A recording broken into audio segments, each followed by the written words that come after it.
A wonderful interview here with Eric Clague, and he talked about Policereports.ai and how it's changing the game. And he explained how it can change the game. He also explained his contact information if you're interested in seeing how it can be implemented with your own department, or he's already nationwide and worldwide. Please check this out. Again, jump ahead of the power curve that's coming with AI. Welcome to Black and Blue, the podcast that's just for you. We bring solutions to everyday problems. We are here to humanize the badge by interviewing first responders and discussing their trainings, experiences, publications. Black and Blue airs weekly at 7 p.m. Eastern Standard Time. Tune in. Talk about experiences from law enforcement. One of the biggest things I took away, and the military, right? Well, and I think inherently we're taught not to question, right? In the military, it's like, you don't say why, right? But not question why. Yeah, I have a horrible problem. I have to say why, right? So I think there's a lot of things, right? A lot of experiences I had, a lot of things could be done a lot better. And I think we're seeing the negative impact of those things that aren't being done better by the current hiring crisis we're facing in law enforcement, right, and the current issues we're having. And I would say, I mean, we all have the experiences of the crazy car chase, or, when I was undercover, I got carjacked, all kinds of funny, crazy stories.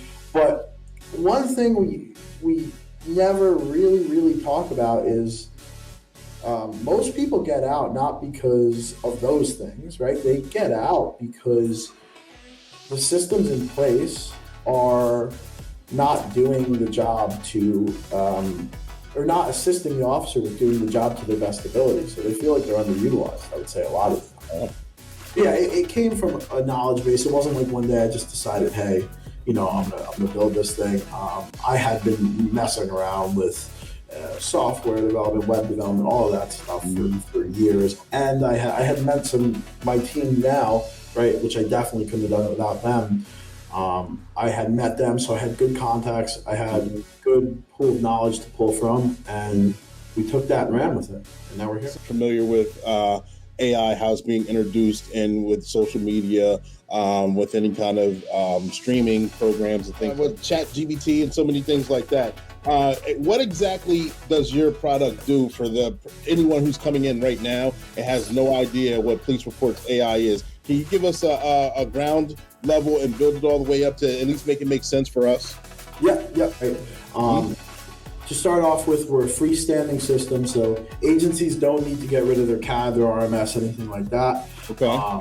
Because you know how much chiefs hate that, right? So you don't have to get rid of anything. We're just a website you go to, right? So we're a secure, freestanding software that you go into.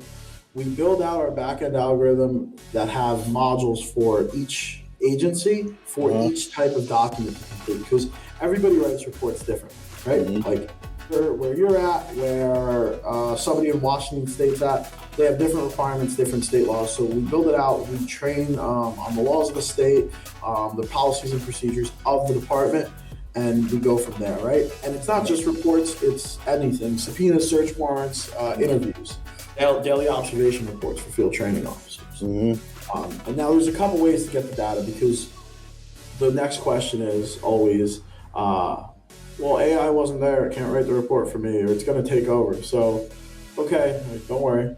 We have some fail safes in place. So there's essentially three ways to get the data, right?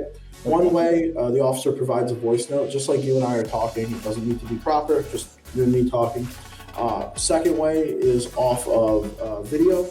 Now, for video, like we always say, right, it needs context. You can't make a decision off video alone.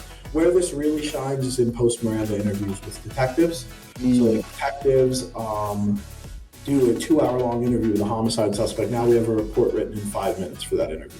Obviously, the detective needs to check it, make sure it's correct, all that stuff. And then the third way is via voice notes on the phone. So say you do a search warrant, you're walking through the house, you're taking voice notes. We'll give you a complete crime scene description in under 5 minutes. Three main ways. Yeah. But Eric, I appreciate you coming on the show, and I thank you for sharing this information. This is highly sought after information.